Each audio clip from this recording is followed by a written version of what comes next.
आज संत वाणी में बुल्ले शाह का एक पद लेने जा रहे हैं। बुल्ले शाह का जन्म 1680 ईस्वी में हुआ और 1758 ईस्वी तक बुल्ले शाह पंजाब की धरती पर अपना गीत गाते रहे। कहते हैं बुल्ले शाह, अब लगन लगी की करिए। कहते प्यार हो गया है परमात्मा से, प्रीत लग गई है, अब क्या करें कुछ समझ में नहीं आता।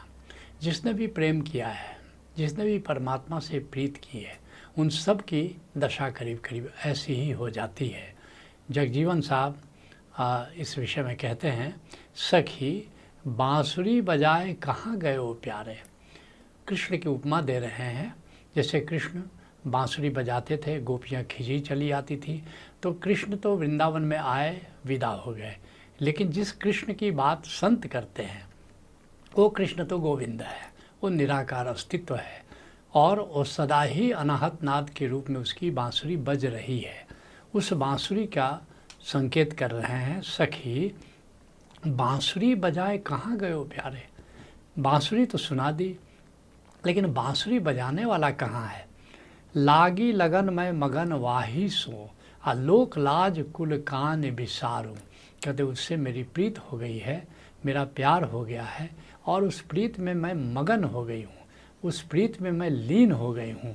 और अब क्या लोक, क्या लाज, क्या मर्यादा, क्या कुल की मर्यादा, अब ये बातें मुझे पल्ले नहीं पड़ती, ये बातें मुझे समझ में नहीं आती, न इन बातों का मुझे ख्याल होता है। करीब करीब प्रीत में यही दशा हो जाती है कि क्या मर्यादा की बातें हैं, क्या हमारी सीमाएं हैं, इन बातों का ख्याल प्रेम में कहाँ रहता है। कहते हैं बुल्ले शाह, अब लगन लगी की करिए, ना जी सकिए ना ते मरिए। कहते हैं न तो जी सकते हैं ना मर सकते हैं, भई गति सांप छुछुंदर के रे, न उगल सकते हैं और न निगल सकते हैं। और ये करीब करीब सबकी दशा हो जाती है। जो ये यहाँ तक कि जो लोक प्रेम है, जो लौकिक प्रेम है, उसमें ये दशा हो जाती है कि प्रेम में एक विरह है, प्रेम में एक आग है, अपने प्यारे से मिल नहीं सकते हैं, उसकी एक व्यथा है। लेकिन इस कारण अब हम प्रेम इतना मूल्यवान है, प्रेम में एक पीड़ा है, लेकिन उस पीड़ा में भी एक आनंद है। तो इस पीड़ा को, उस प्रेम की पीड़ा में भी ऐसा आनंद है जिसके कारण हम प्रेम की पीड़ा को निर्वाह करते हैं, प्रेम की पीड़ा को झेलते हैं और प्रेम की पीड़ा को हम नहीं छोड़ सकते हैं। ना जी सकिए ना ते मरिए। कहते हैं बुल्ले शाह, तुम सुनो हमारे बैना, मोहि रात दिने नहीं चैना। कहते हे प्रियतम, हे गोविंद, मेरी बात सुनो तो, तुमने क्या दशा कर दी है मेरी कि न रात में नींद आती है, न दिन को चैन पड़ता है। करीब करीब इसी स्थिति का वर्णन सभी संतों की वाणी में तुम्हें मिलेगा। कबीर साहब इसका वर्णन करते हुए कहते हैं, तलफे बिन बालम मोर जिया। परमात्मा हमारा प्रियतम है और उसके सानिध्य का मज़ा लेने का इतनी मुझे लत लग गई है कि जब तक उसका सानिध्य का अनुभव नहीं होता है, जब तक उसका रिस्पॉन्स मुझको नहीं मिलता है, तब तक मैं तड़पता रहता हूँ, रात दिन तड़पता हूँ। दिन नहीं चैन रैन नहीं निंदिया, न तो दिन को चैन पड़ता है न रात को नींद आती है। और तलफ तलफ के भोर किया, और ऐसे ही तड़पते हुए, ऐसे ही करवट बदलते हुए कब भोर हो जाती है मुझे पता ही नहीं चलता। कहते हैं बुल्ले शाह, हुण पी बिन पलक सरिए। कहते हैं कि और जब तक प्रियतम का मिलन न हो जाए तब तक एक तरह से कैसे समय गुजारा जाए वो पता ही नहीं चलता और हमेशा उसकी याद आती रहती है, उसकी विरह की व्यथा मुझे सताती रहती है। जिसके लिए गुरु गोविंद सिंह कहते हैं, मितर प्यारे नु हाल मुरीदा दा कहना। कहते हैं कि ऐ दोस्तों, ऐ मित्रों, ऐ राहगीरों, ऐ मुसाफिरों, तुम अगर जा रहे हो और मेरा प्यारा मिल जाए, और प्यारा कौन है, गोविंद है। तो जैसे लोग संदेश भेजते हैं, जो प्रेमिकाएं होती हैं, प्रेमी होते हैं, अपना संदेश अपनी प्रियतमा को भेजते हैं, कहते हैं कि मेरे प्यारे को एक संदेश देना। क्या संदेश देना? मितर प्यारे नु हाल मुरीदा दा कहना, कि मेरा हाल बताना, मेरे प्रियतम को बताना कि तुध बिन रोग रजाइयाँ दा ओढ़न नाग निवासा दे रहना। कहते हैं कि ये जो हे प्रीतम, तुम्हारे बिना ये जो सुंदर सुंदर बिस्तर और सुंदर सुंदर ओढ़ना बिछौना, ऐसा ही लगता है जैसे सांप चारों तरफ मंडरा रहे हो हमारे बिस्तर पर। ये मुझे अच्छा नहीं लगता, तुम्हारे बिना, तुम्हारे विरह में ये कुछ भी अच्छा नहीं लगता। चाहे जो भी सुविधा है, जो भी ओढ़ना है, बिछौना है, ये जो भी ज़िंदगी है हमारी, ये अच्छा नहीं लगता, ये सुहाती नहीं। कहते हैं बुल्ले शाह, ये अगन बिरह दी जारी, कहते हैं कि ये विरह की आग तो मुझे जलाए दे रही है, बड़ी पीड़ा दे रही है। जिसके लिए राजस्थान के गरीब दास कहते हैं, सुनरी सखी अति बिरहा बारे। सुनो सखी, ये जो विरह है मुझको बहुत सता रही है। आज जब जब सुरती आवती मन में, आ तब तब विरह अनल पर जा रे। जैसे ही अपने प्रियतम गोविंद का मुझे ख्याल आता है और तब तब जैसे विरह की आग भड़क उठती है। नयनन देखो अब बैन सुनो कब, ऐसा लगता है कब अपनी आँखों से अपने प्रियतम का दीदार करेंगे, कब हम उसकी बात सुनेंगे।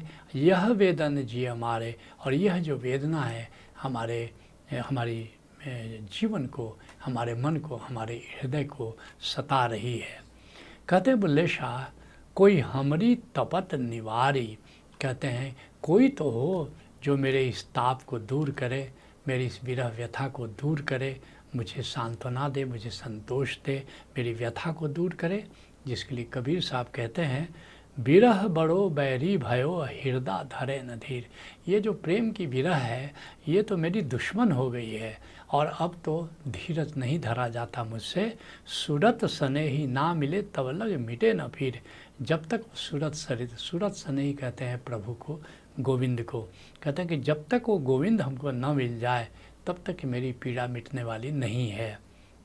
कहते हैं बुल्ले शाह, बिन दर्शन कैसे तरिए, जब तक प्रियतम का दर्शन न हो जाए, गोविंद का दर्शन न हो जाए, तब तक इस पीड़ा से मेरा उद्धार होने वाला नहीं है। जिसके लिए संत धरणीदास कहते हैं, भयकंत दरस बिन बावरी, प्रियतम के दर्शन के बिना मैं पागल हुई जाती हूँ। खिन खिन उठी उठी पंथ निहारो, हर क्षण कुछ आहट होती है, ऐसा लगता है शायद मेरा प्रियतम आ गया और मैं फिर उठ जाता हूँ। रास्ते पर देखता हूँ शायद मेरा प्रियतम आ रहा है, किस मार्ग से आ रहा है, किस दिशा से आ रहा है, ऐसा सोचता रह जाता हूँ। लेकिन प्रियतम है कि कहीं दिखाई देता नहीं। अब बार बार पछताऊँ रही और देखता हूँ कि नहीं, प्रियतम तो आया नहीं, तो ऐसे ही आहट हो गई थी, ऐसे मुझे भ्रम पैदा हुआ था और फिर मुझे पछताने के सिवा कुछ बचता नहीं। कहते हैं बुल्ले शाह, बुल्ला पई मुसीबत भारी, और ये प्रेम जो है तो मुसीबत बन गया है, ये विरह मुझ पर मुसीबत बन गई है, मैं क्या करूं। इसके लिए गुरु अर्जुन देव जी कहते हैं, कैसे कहूँ मो जी वेदनाई, अपने भीतर की वेदना को, भीतर की पीड़ा को, अपने हृदय की वेदना को कैसे कहूँ। दर्शन प्रयास प्रिय प्रीत मनोहर, मन ना रहे बहुविधु उमकाई, भीतर प्रियतम के दर्शन की प्यास बड़ी घनीभूत हो गई है और अब तो मेरा मन मानता नहीं और बार बार भीतर उमंग भी पैदा हो रही है साथ साथ कि अब मेरा प्रियतम आने वाला है, अब मेरा प्रियतम आने वाला है। लेकिन प्रियतम है कि आता नहीं, और जतन करऊँ यह मन नहीं धीरे, और बहुत अपने मन को धीरज बनाने की कोशिश करता हूँ, लेकिन मन है कि अब धीरज धरता नहीं। कोई है रे संत मिलाई, कोई ऐसा है, कोई ऐसा संत है जो मुझे मेरे प्रियतम से मिला सकता है। कहते हैं बुल्ले शाह, कोई करो हमारी कारी, कहते हैं मुझे तो प्रेम रोग हो गया है, कोई वैद्य है, कोई डॉक्टर है जो मेरा इलाज करे। जिसके लिए संत मीरा कहती है, दर्द की मारी बन मन डोलूं वैद्य मिला नहीं कोई, क्योंकि प्रेम के इस दर्द से, प्रेम की इस व्यथा से, प्रेम के इस रोग से परेशान होकर के मैं जंगल जंगल डोल रही हूँ, लेकिन वैद्य मिला नहीं कोई, ऐसा कोई डॉक्टर मिला नहीं, ऐसा कोई वैद्य नहीं मिला जो मेरे इस प्रेम रोग का इलाज करे। और मीरा के प्रभु पीर मिटेगी जब वैद्य संवलिया होई। कहती है मीरा कि मेरा पीर किसी सामान्य डॉक्टर से, सामान्य वैद्य से मिटने वाली नहीं है, मेरा पीर मिटने वाला नहीं है। और जब वैद्य संवलिया हुई, स्वयं संवलिया गोविंद मेरा प्रियतम वैद्य के वेश में आ जाए, तब मेरी पीड़ा मिट जाने वाली है। कहते हैं बुल्ले शाह, यह अजर कैसे जरिए, कहते इसका ये असह्य कष्ट है और इसको कैसे हम सहन करें, अब समझ में नहीं आता है। जिसके लिए धर्मदास कहते हैं, पिया बिना मोहि नीक न लागे गाँव, प्रियतम के बिना अब ये गांव मुझे अच्छा नहीं लगता, सुहाता नहीं। चलत चलत मोरे चरण दुखित भय, कहते और इस गांव से उस गांव, इस ठाव से उस ठाव मैं चलता रहता हूँ और सोचता हूँ कि कब प्रियतम से मुलाकात होगी। अधूरी पड़ गए आँख, और अब तो आँखें भी धुंधला गई हैं, देखते देखते निहारते निहारते पंथ को आँखें भी धुंधली हो गई हैं, आँखों से भी अब कुछ सूझता नहीं है। आगे चलूँ पंथ नहीं सूझे और पाछे पड़े न पाओ, और आगे रास्ता दिखाई नहीं देता है, आँखों में आंसू आ जाते हैं। तुम्हारा भी अनुभव होगा कि जब कभी आंखों में आंसू आ जाते हैं तो कुछ दिखाई नहीं पड़ता, और इतनी लंबे रास्ते हमने तय कर लिया है कि अब पीछे भी लौटा नहीं जा सकता। जिसने भी प्रभु को प्रेम किया है, करीब करीब सबकी मनोदशा ऐसी ही हो जाती है, विरह की पीड़ा सताती रहती है, लेकिन उसे मज़ा भी इतना है कि फिर वो छोड़ा भी नहीं जाता। संत वाणी को यही विराम देते हैं।